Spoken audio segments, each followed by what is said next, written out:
Okay,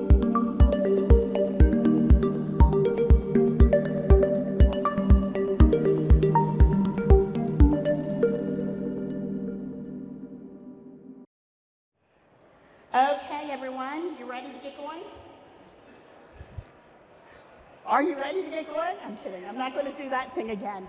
Hi, my name is Dena Espenscheid. I am the Director of Coalitions at the Leadership Institute and the Director of Pro-Life Trainings. And I'm going to quickly teach you how to win elections anywhere in the country, but specifically here in Missouri. You need to know Leadership Institute is a 501c3 nonpartisan nonprofit. We were founded in 1979 by this man, Morton Blackwell. He is very, very pro-life. When he set up the Leadership Institute, he made it so that everyone who works at the Leadership Institute has to be pro-life. We take a test before we even do an interview. And since 1973, we have trained just under 300,000 people. Now, unfortunately, you guys won't be graduating today because it's not long enough. But I'm going to collect your information and follow up with follow-up information because we are doing trainings across the state to help conservatives win their elections, because our mission is to increase the effectiveness of conservatives in the public policy process. We've got over 34 members of Congress who are graduates, thousands of people in state houses and county governments and city governments across the country. As I said, we're a 501c3, so we have an open admissions policy. We don't endorse candidates, political parties, or pieces of legislation. And the faculty views are not necessarily the views of the Leadership Institute. Now, there are 3 things you need to do in order to win an election. Number 1 is talk to voters. Number 2 is vote early. And number 3 is participate in election integrity. But before we can do any of that, we need a volunteer army to do it. So I want to start off today by talking about how to recruit volunteers. And this is a 3-hour presentation that I'm going to zoom through in 40 minutes. So if you got questions, hold them to the end and then come up and speak with me. And if I talk too fast, I'm sorry, watch it on the recording, okay? But everyone seems to be able to understand me? Okay, good, excellent. So what we know from research about volunteers is that volunteers feel like they have free time. So if you need volunteers to work with you, ask busy people to do stuff. Because the busier a person is, the more likely they will make the time to help you out with your issues and your projects. Don't be afraid to ask busy people to volunteer for you. Now, if you know somebody who's not busy and they're lazy and they stay home, ask them too. Ask everybody. But the lazy person is more likely to say, no, I don't have time. And just be warned, drag them with you, make them busy, and then they'll make free time for you. Volunteers develop new skills. So don't be afraid to ask somebody to volunteer just because they've never worked on a political campaign before. My mother had never worked on a political campaign. She had never put a piece of paper underneath somebody's windshield wiper before. I had her come out to South Dakota and volunteer with me on a campaign, and by the end, she was an expert at papering and flyering cars. She will never forgive me for that. So, always ask people to help, even if they've never actually done it before. Number 3 is volunteers are happier. Every time you ask a volunteer to do something or a person volunteers for you, and you say, yes, you can help me with XYZ, they get a dopamine hit. So when I just asked Zena and this lady and that lady to pass out the information, what I was really doing was giving them a little dopamine hit in their brains so that they feel happier and healthier and more excited about my presentation. And now they're excited to be here, right? Right? Right, Zena? She left. Okay. Effective volunteers are not necessary for campaign victory. Here's one of the interesting things. They did not study the Donald Trump campaign back in 2015 and 2016 because they didn't think that we had volunteers. I was in charge of a volunteer army in 4 states that was 17,000 people strong. We won 3 out of those 4 states in the primary. We won because of our volunteers. And because Donald Trump is Donald Trump. But we won because of our volunteers. These are the Hillary Clinton volunteers. We don't want to look like them on election night.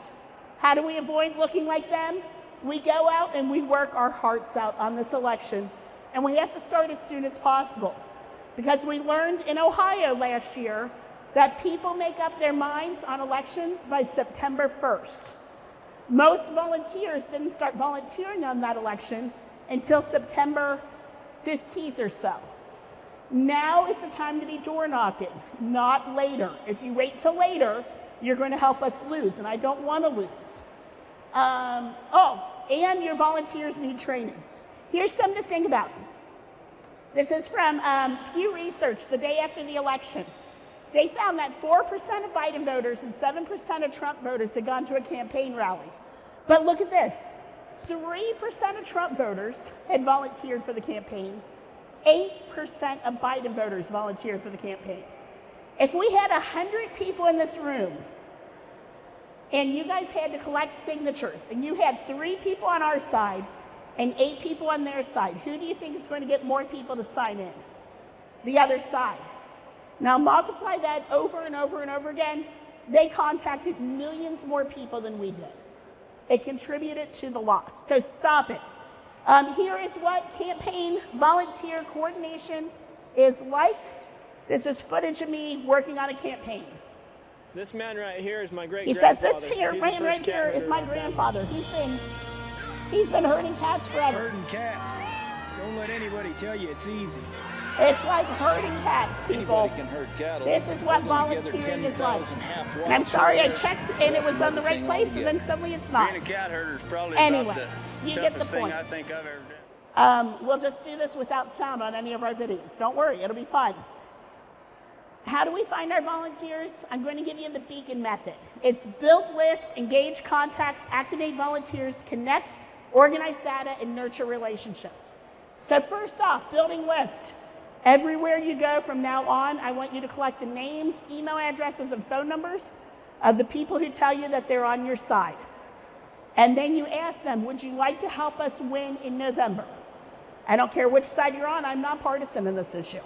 You ask them, which side would you like to help us win in November? And if so, you put their name in the list. And then you immediately follow up with them.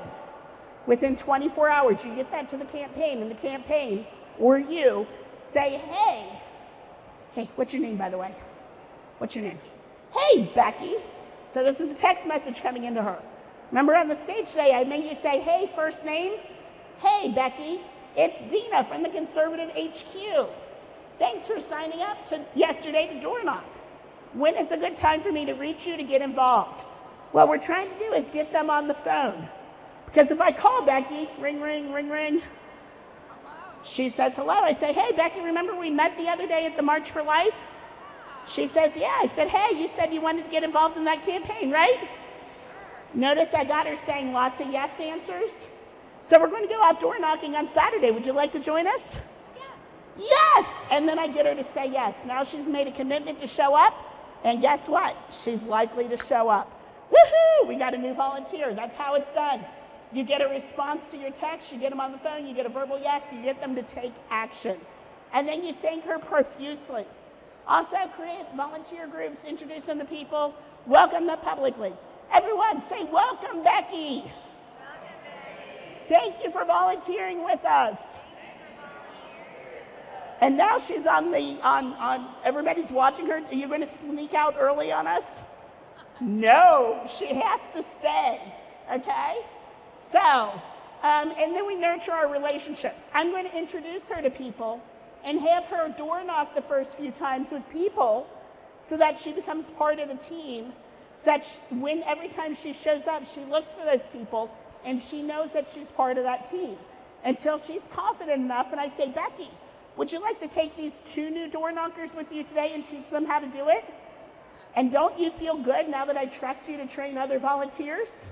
Awesome sauce. And that's how we grow our teams.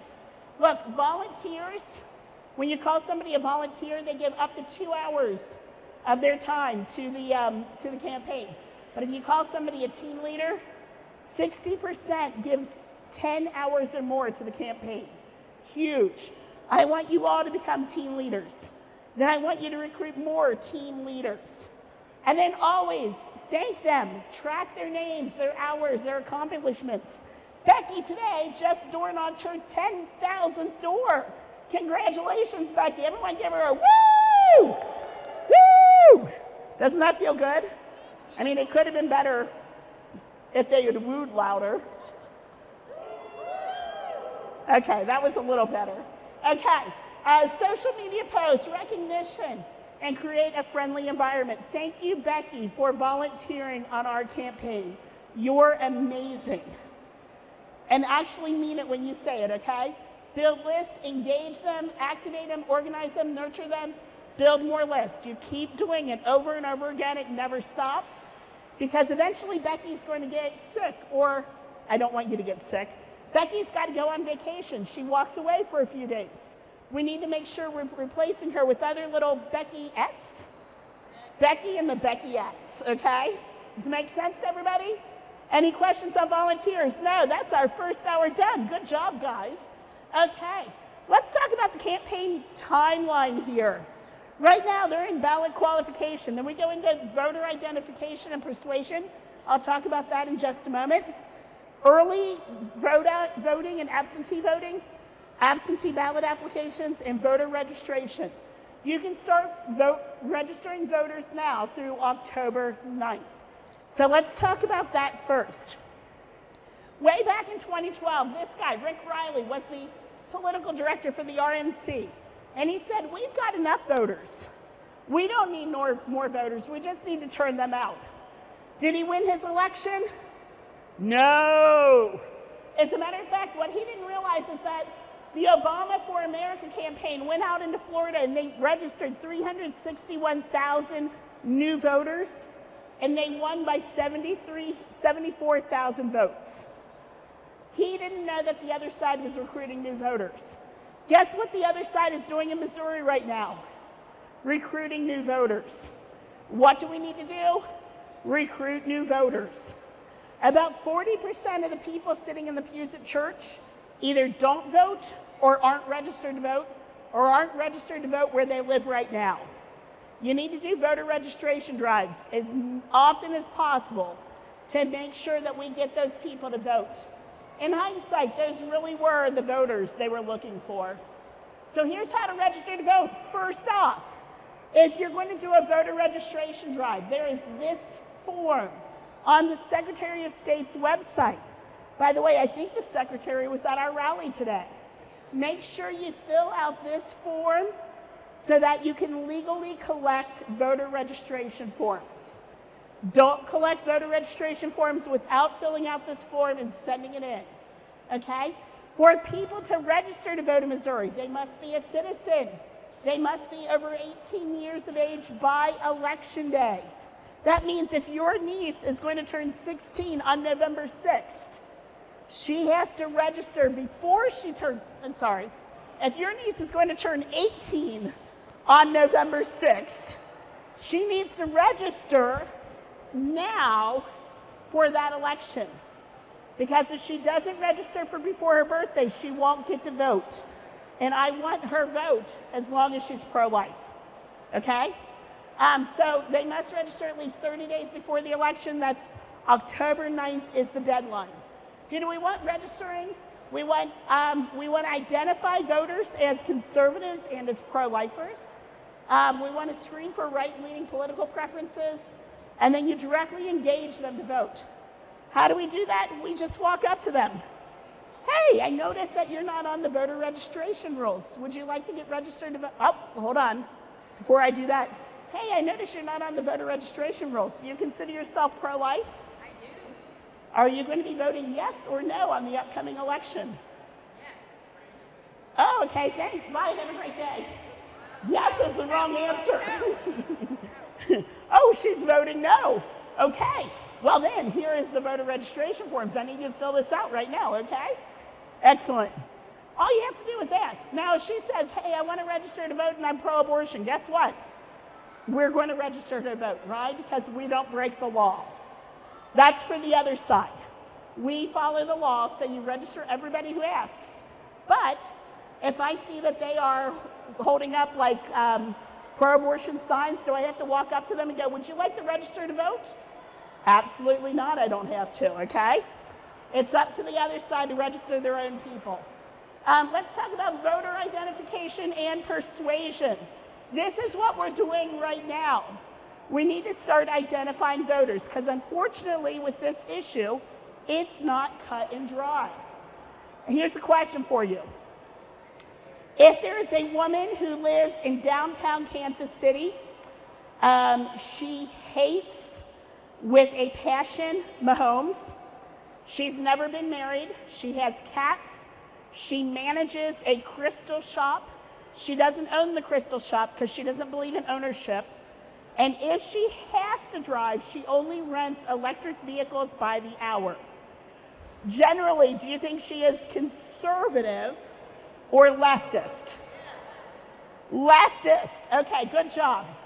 Okay, man drives an F-150 and a minibus, goes to church 2 times a week with his 10 children and his wife, has an NRA sticker on the back, has a Marine sticker on the back, has a Keep Christ in Christmas sticker on the back. Is he a conservative or a leftist? Conservative. Good job. You guys are so smart about this stuff here.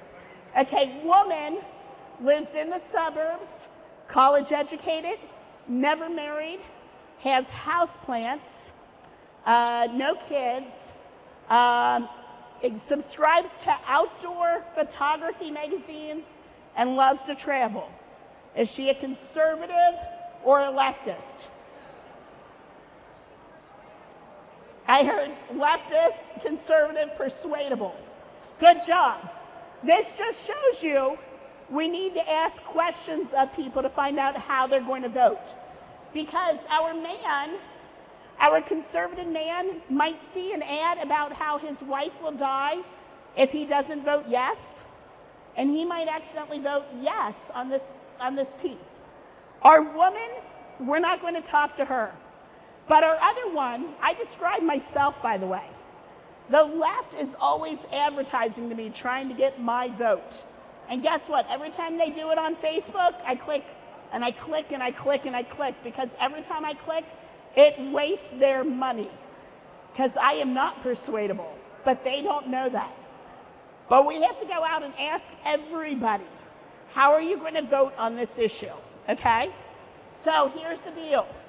We don't ever need to talk to the leftists ever again. If we knock on somebody's door and they say, oh, I'm absolutely voting for that. I believe in abortion through birth. You're like, okay, great, thanks, have a great day, bye-bye. Walk away. Don't fight with them. If you try to fight with them, she's going to dig down into her position harder. She's going to get angrier. And you know what angry people do? They go out and they tell their friends. And they tell their friends' friends, and they get everybody to vote. Do we want them voting? No, exactly. But we do have to talk to our voters and our persuadable voters to make sure that they show up. Why do we segment our audiences like this and make sure that we're only talking to our people? It's because time is limited, money is limited, and volunteers are limited. Now I'm going to talk a lot about door-to-door. The reason why is for every 16 doors you knock on, you get 1 new vote. For every 16 doors you knock on, you get 1 new vote. And that is significant. We need to be going door to door because it moves the most number of people and solidifies them into our camp. The next best is phones. Text messaging is somewhere down on the moderate list. Text messaging is what I had you do today because it's what we were able to do today. But when you go home, you can start door knocking. Let's talk about what door knocking looks like. Well, this is, you're not going to be able to hear this.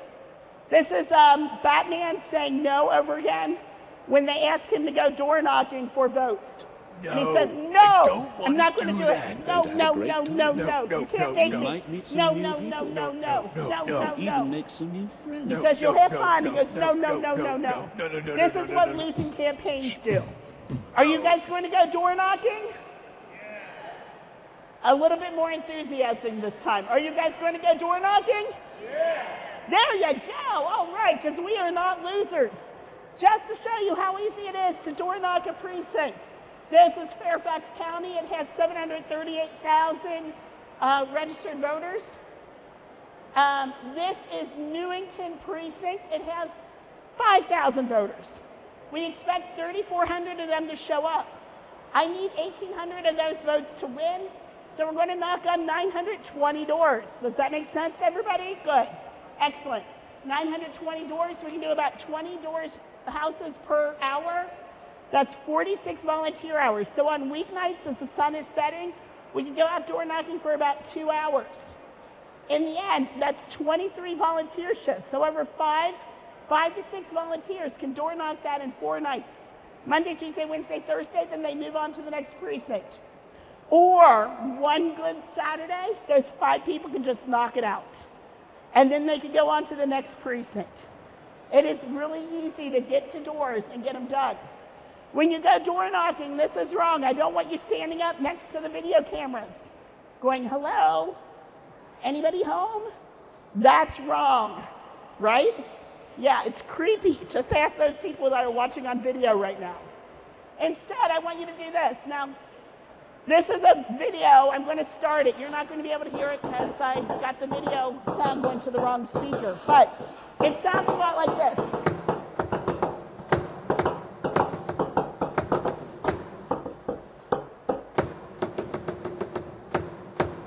And my dad was walking up to the door because they kept hearing somebody knock and they couldn't identify it. Yes, that is my parents' front door, and it was a woodpecker. It was a woodpecker. I want you to be like that woodpecker. I want you to have a knock that makes everybody wonder what the heck is going on.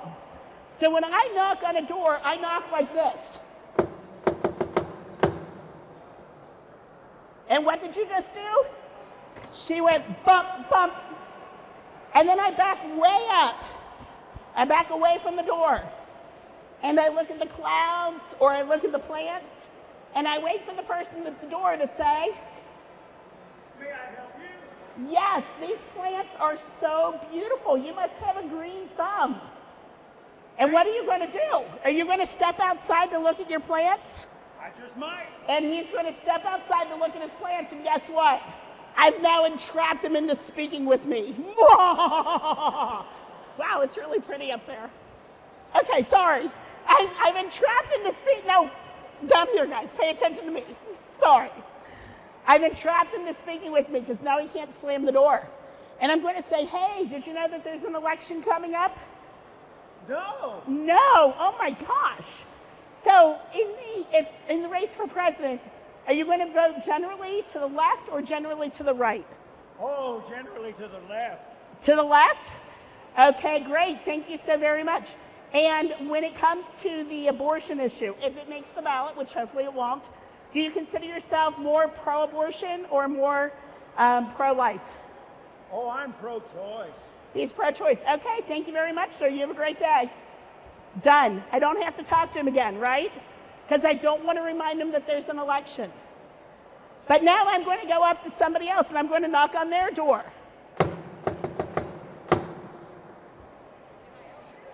Ah, she just answered the door. I can help you. Yes. Look at that cloud up there. Isn't that really amazing? Oh, the clouds are just gorgeous lately. They are so gorgeous. I know. I can't stop staring at them. So I'm from around the corner because, you know, everybody knows Virginia is around the corner from Missouri. I'm originally from Cincinnati. You guys touch the Ohio River, so I'm just upstream a little bit. Okay, so hi. I'm just out doing a quick little community survey. Did you realize there's an election coming up in November? I do. Okay. And for the president, do you generally vote conservative or generally vote leftist? Definitely conservative. Definitely conservative. Okay.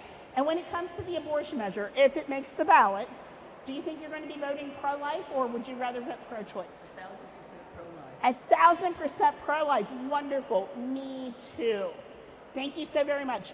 Don't forget, early vote starts on whatever day early vote starts on. It's on my slide. Now, then do you start recruiting for volunteers? Yes, and by the way, would you like, if you're 1,000% pro-life, would you like to help us get out the vote? I'd be interested. She'd be out. Great.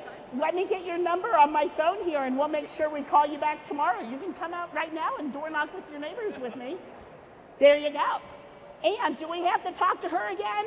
Yes, right before voting starts, to ask her, hey, do you still plan on voting pro-life? She said yes. Great. Early vote starts tomorrow. Can we count on your vote tomorrow for pro-life? Early vote. You can go down to the county courthouse and vote tomorrow. Can we count on your vote tomorrow? We're leaving tonight for vacation, but I will as soon as we get back. What day do you get back? A week from tomorrow. A week from tomorrow. I'm going to write down. Now remember, when you get back, you only have 5 days to early vote. We need you to lock in your vote, okay? Okay, so now I'm going to follow up with her when she gets back from vacation and remind her to go vote. Got it? Good, okay. And now if I've got somebody undecided, I might say, oh, you're undecided. What matters more to you in Missouri? Is it parental rights to know whether or not their kids are being taken down to get an abortion without their knowledge? Or is it like late-term abortions? Which do you care about more? Both of those. Excellent. Thank you so very much and have a great day. I can try to persuade her right now or I can walk away. Either one is okay. She's listening to me because she said she was undecided. But now the campaign knows. Send her information on parental rights. Send her information on painful late-term dismemberment abortions. Okay. So when you go door knocking, dress nicely, look nice, look approachable. Smile. Don't do closed body language. And if you see somebody doing closed body language, if they're rubbing their neck or they're crossing their arms and they're like, oh, I don't want to talk about this, it's okay on this issue to back away. Because number one, we don't want to take somebody who's pro-abortion and make them angry at us and more vehemently pro-abortion, right? Because then they go out and they recruit friends to vote against us. But number two, you don't know who they are. Lead with love, lead with care, lead with compassion. Everybody standing up back there hasn't signed in yet. Lead with love, lead with care, lead with compassion. So what that means is if they're acting nervous, it might be because maybe they were involved in an abortion decision. It's okay to let them go or to say, hey, you know, if you're uncomfortable about this issue, there's this group called Support After Abortion, and they can help people who were involved in abortion decisions in the past. And that's okay, okay? Cool. When you're phone banking, smile as you make the calls and make sure the seats are comfortable. By the way, I don't have the slides in this set, but I'm going to take the moment and talk about this. When you talk about this issue, think about what's in the voters' heads. When the voters go to vote, they vote on how does this issue, how does this candidate impact me, impact my pocketbook, and impact my family. Which means that on abortion, we have to talk about how will this impact his wife, his daughter's best friend, his niece, his sister. You talk about the person the voter can hug. You don't talk about the little itty bitty baby. Because this is just a hypothetical. This is a disruption to our lives. This law is going to impact my wife, or this law is going to impact my daughter. She might have to drop out of school. So you have to talk about how abortion impacts women, how forced and coerced abortion is wrong, and this will actually allow for forced and coerced abortion, how it will allow for sex trafficking and sex trafficking abortions. If you're going to talk about the baby, talk about the big baby. The baby where it's big enough where mom takes your hand and goes, oh my gosh, feel this. And that means I want you to keep using the words, painful dismemberment abortions. Say it with me now. You ready? 1, 2, 3. Painful dismemberment abortions. If we're talking about abortion, you're going to talk about the abortions where they reach up with the pliers and they pull out a leg while the baby is alive and while the baby feels pain. Talk about those because that's the baby that the average voter cares about. Unfortunately, they don't care about the little brand new baby, which I admit, I know is alive, has dignity, has worth, but not to the voter. We have to talk about the babies that do have dignity and worth, and more importantly, we have to talk about the women that voter cares about and how abortion is harmful to them. Okay? Got it? Cool. Let's talk about turnout and early voting. Early voting begins 10:22 and goes through 11:04. Absentee voting, absentee ballots are sent a little bit before that. This is me on my 4th grade girls basketball team. That is an actual picture of me in 4th grade with my basketball team. This was the first year my team had access to a gym with a 3-point line. We didn't like shooting 3-pointers during our games because we had never practiced with 3-point lines. But you know who did? St. Mary's, St. Thomas, St. Joe's Cold Springs, and St. Joe's Crescent Springs. That's how Catholic we were. We had 2 St. Joseph's. They had been practicing with 3-point lines since kindergarten. So when we went into our games and my team refused to play by the rules on the court, and they did shoot the baskets, they played by the rules on the court, who do you think won? The other teams. We are not going to make the same mistake in elections. We are going to play by the rules as they are on the court, which means we are going to participate in early voting. Why? Number one, it locks in your vote.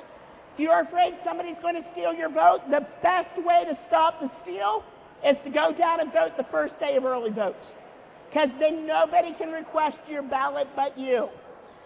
Number two, it frees up campaign resources.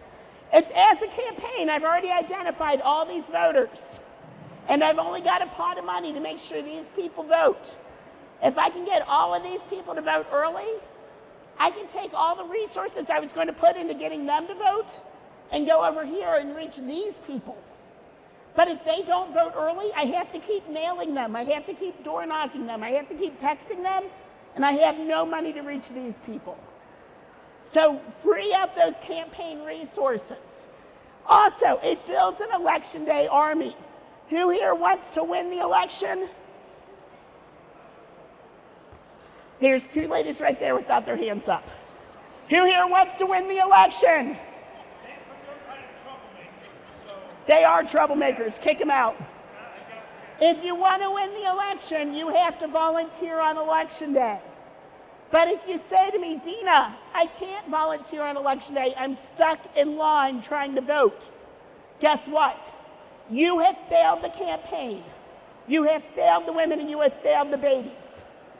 Because I might need to take you from your precinct and send you over to his precinct because he twisted his ankle and he can't come out today. But if you tell me I'm stuck in line, I've got to vote, do you get to move to the other precinct? No. This used to be a hypothetical. Down in the villages, I found the actual story of an actual man who did not vote early and died on election day. And his wife spent all day trying to run the ballot back and forth to get him to vote. It was tragic.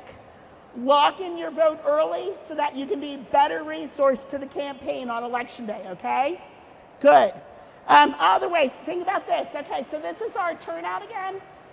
On election day, if I want to hit this precinct and I still have to hit 920 houses, that means I need 16 volunteers. But if I can get 2/3 to vote early, I only need 5 volunteers. Then I can take those other 11 volunteers and hit new precincts. So please lock in your vote and get ready for election day. This is another one. Let's just say it costs 33 cents per household, per voter, in the lead up to the household, 33 cents per day. If I've got a household with 3 people, that's $1 a day, right? The sooner they vote, the less money they waste. Because if they wait until election day, that's $30 I wasted trying to get that household to vote. If everybody waits till election day and there's 100,000 households, that's $3 million. Money that could be used to get out the vote elsewhere. Go down and vote on the first day of early vote, and then bring your friends, your family members, your parishioners with you so that the campaign can redirect resources. And yes, they do know who votes early. They get a daily list of everybody who's already cast their vote. We're not going to do that. Hold on.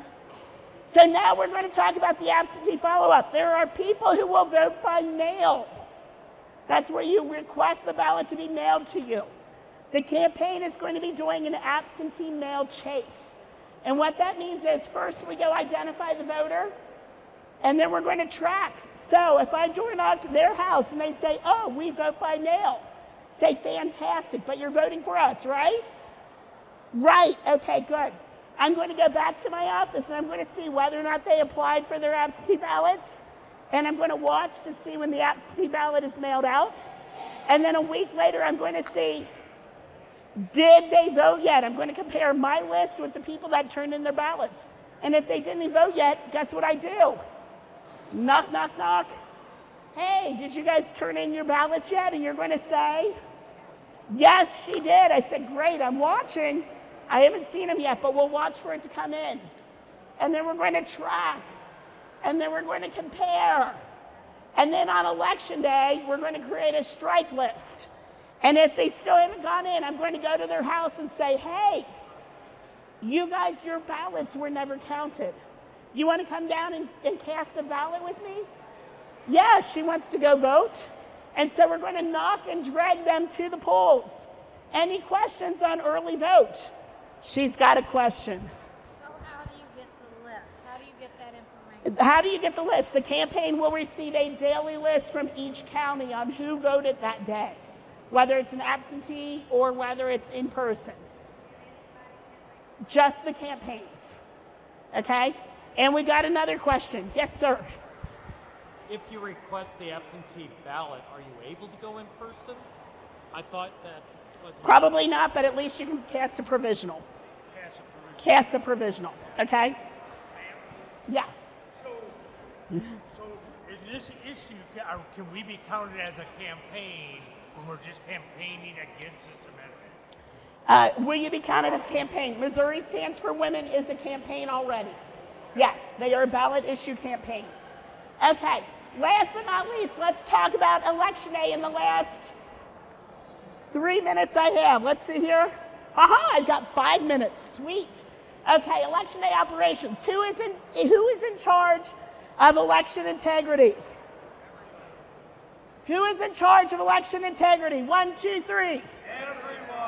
Good job. You are. Yes, indeed. You are in charge of election integrity. If you think past elections were stolen, guess what? If your butt wasn't in a polling place on Election Day, it's your fault. We're not going to let it happen again. And this state's really, really good, actually. So I want everybody in a polling place on Election Day. Okay? Voter fraud hotline, that belongs to Florida. Here's some things. We need people who are poll watchers. These are volunteers who sit in the polling places for the campaign and just watch to make sure nothing weird happens. We need poll workers. Who here is a retiree and wants some extra money? Okay, I've got 4 hands. You can get a job on Election Day working the polling place. You're the one saying, hey, do you have a photo ID? And comparing the address on the photo ID and the name of the photo ID with the name that they gave you with the address on the voting rolls. And if it doesn't match, guess what? You get to be the one saying, no, no, no, you don't get the vote. Or if it does match, you get to be the one saying, here's your ballot. Okay? I would rather have you guys there than leftists. And then we need mail-in ballot watchers and observers. These are people who are paid or people who are volunteering to watch them process the mail-in ballots. The time to object to a mail-in absentee ballot is before the ballot leaves the envelope. If the ballot leaves the envelope, it gets counted. But if you're sitting there watching and it's missing information, you can say, I object. And that ballot and that envelope go into a different pile and they don't get counted. Only legal ballots should be counted, and you guys are there to make sure that they are only legal ballots. Okay? And then we're going to be tracking and trying to get people out to vote by door knocking on Election Day. So here is a website dedicated to election security. It is put up by your Secretary of State. It's sos.mo.gov/elections. Go there, get all the rules, all the regulations, fill out all the forms, so you can work on election day. Things you need to do. Know that every polling place matters.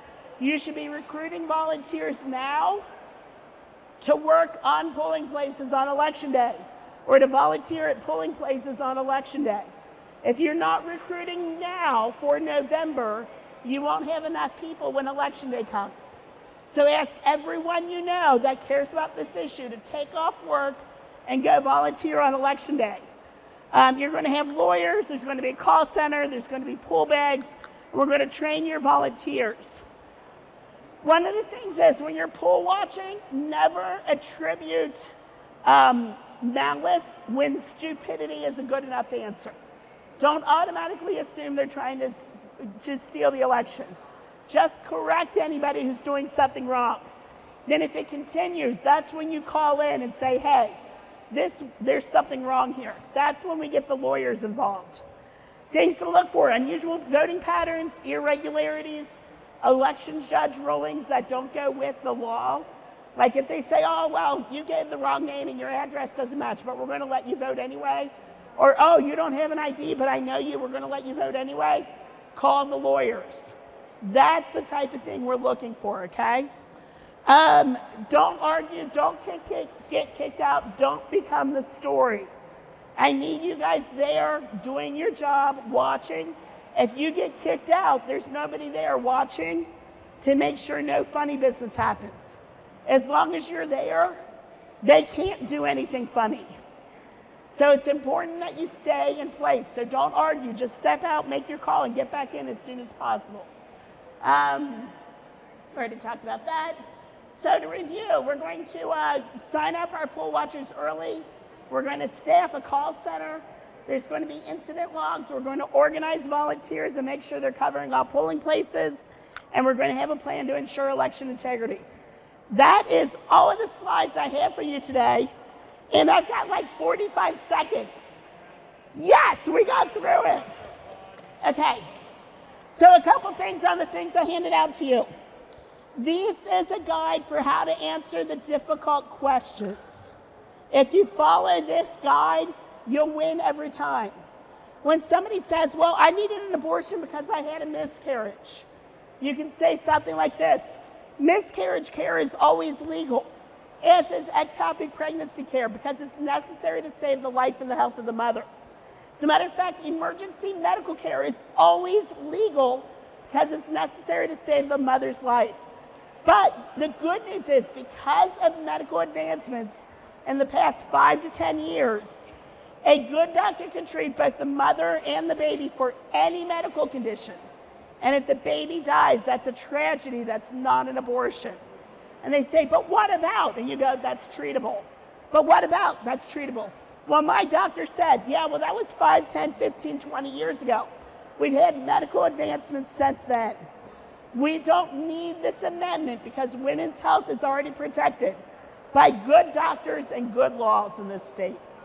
Anyway, thank you very much. Don't forget to sign in. Come see me if you got any questions. Have a great day, guys. You're welcome. My voice is gone.